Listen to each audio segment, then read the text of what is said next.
Hey there, Jonathan Sports, and I'm gonna make a quick video today on a story that's really been steady progressing and becoming more and more of a thing and solidifying as camp goes on. Giants sixth-round pick Rodarius Williams has been looking good and getting better and better and better. And I thought about making a video for Rodarius after he was drafted, but it just didn't seem like many Giants fans knew much about him. I honestly didn't watch a whole lot. I knew that when he came out, he was he was supposed to be a cover 2, cover 3 guy. Definitely play on the outside. He does have good length though. He's 6 foot, which ain't crazy, but he's like 6 foot 200. Good corner, good sized corner, right? He don't have that short. That's what turned me off. He didn't have that short burst, short area quickness, that twitchiness. That kind of turned me off about him. And he doesn't project to be really great at pressing. Well, you don't have to be really great, but he just struggles with it bad.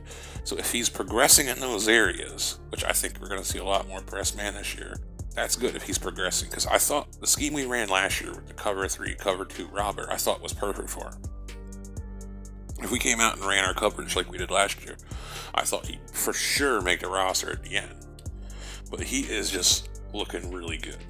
And at this point, it's looking like we got an assload of depth at the back of the cornerback position.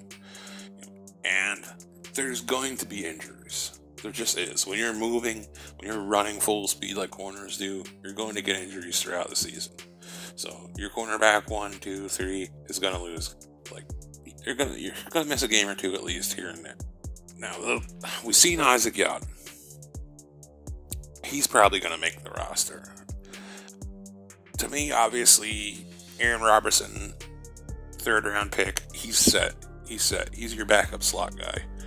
And I'm sure they'll find rotations for him. But one of the more interesting camp battles is that Isaac Yodin, now Rodarius Williams, has, thrown his name in the hat. And Sam Beal actually showed up to camp. I figured out when all the charges came out, he'd been cut. For some reason, the media didn't, run up and terrorize the Giants organization, so he's here. But this could be real interesting.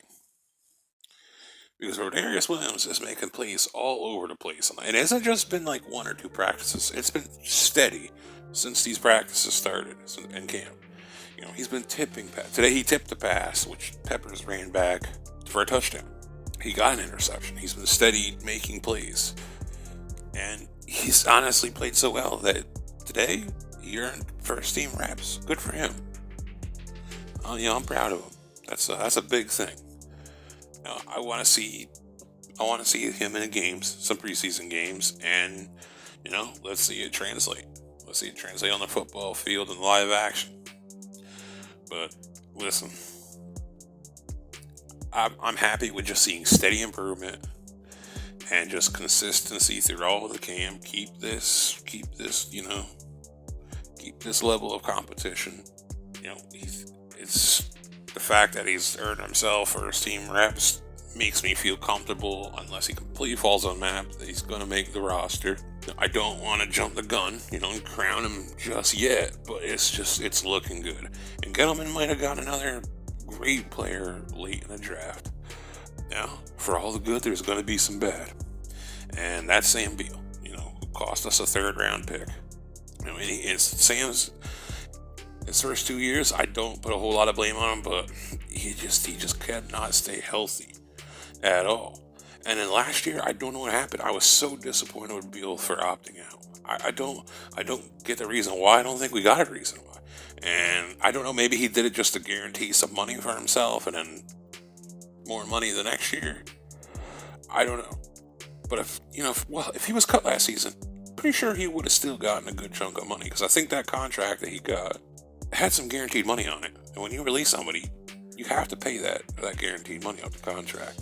But when Sam Beal played the very end of that second season, he wasn't awful.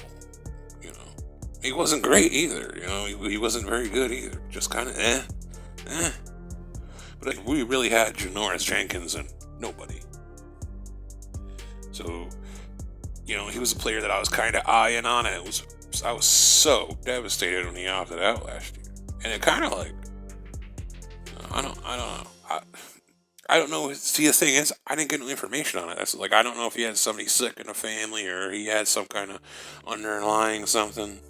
So I just took it like it was him trying to get money out of something. Maybe that's pretty rational to think that way and shitty for me to think that way, but I don't know.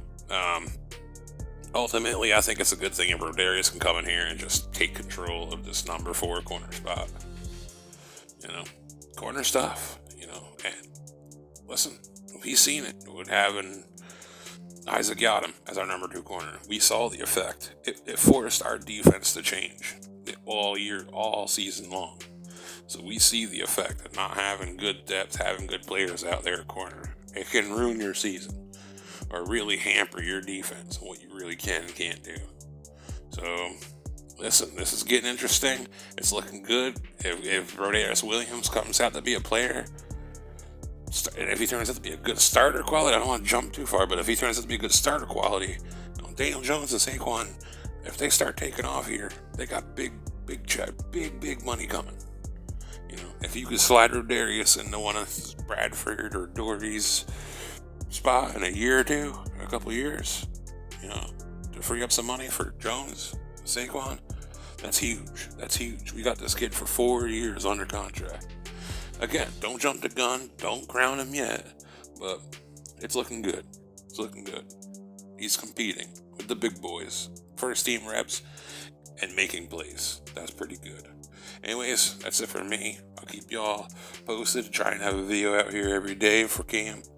Man, football's getting close. Like, subscribe, all that good stuff, and see you later. Stay safe, y'all. Peace.